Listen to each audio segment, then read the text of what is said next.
Good evening, everybody. The Daily Trader. It is May 24th, and we are going to take a look at Tesla stock from a technical analysis perspective.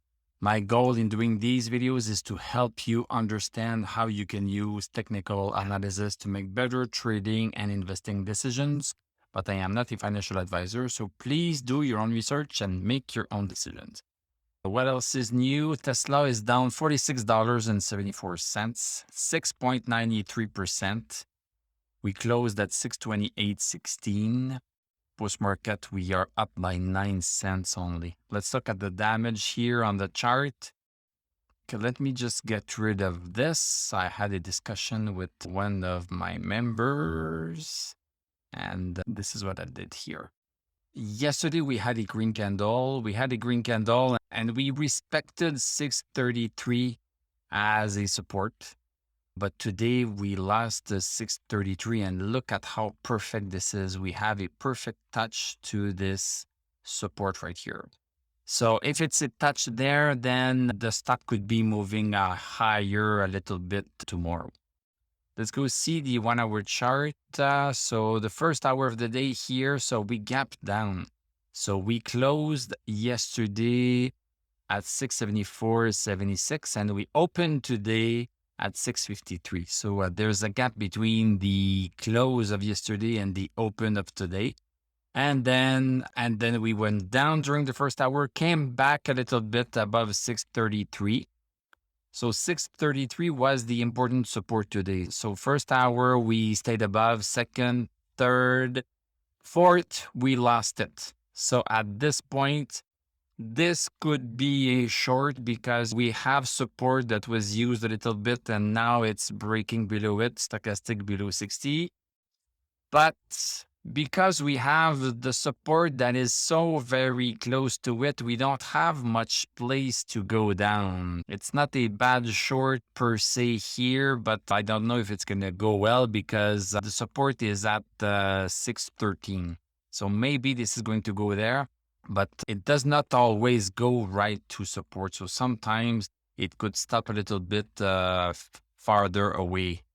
Like right here, we did not go.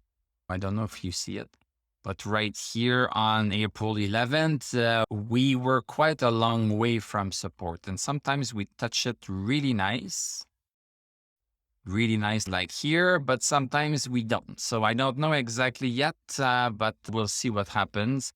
What is good for the short is that even though we have a green candle on the last hour of the day, we have a longer wick at the top. So this is showing us selling pressure and also the fact that we crossed 633 but came back down. So 633 was rejected for the last 2 hours of the day.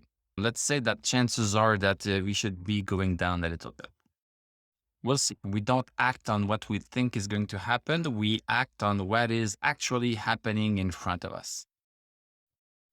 In terms of indicators, everything is in the tank. Tell me something new.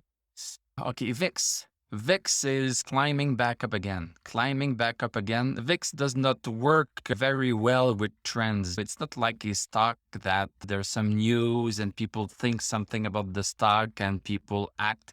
So there is less of a herd mentality with this VIX here. Stochastic goes lower than 60, then it goes higher, it goes lower, it goes higher. So I think we should look at the VIX a bit more broadly. It is above 2488, and now it seems to be climbing back up again a little bit. In terms of Dow Jones is rebounding a little bit. So we have a rebound yesterday, we have a rebound today, but still not much of a stochastic over 60, and Dow Jones is caving to 32,022. It's caving underneath that. It's respecting it. Standards and Poor's closed lower today. It closed lower today, testing again 3878. So not too strong there. Nasdaq Composite, not too strong. And Nasdaq 100, not very strong at all. Yeah, the indices have a hard time getting off of this support right here. We tried on May 12th. It lasted a couple of days, then came back down here. And we tried again May 20th, and we are trying again today. We are hugging support, hugging support, hugging support. So not a very strong market indeed. Thank you very much for watching. Thank you for liking, commenting, subscribing. If you like what I do, you can become a YouTube member. You can click on my mini affiliate links. I'm going to wish you a great evening. We are going to talk tomorrow, and I'm going to tell you à la prochaine.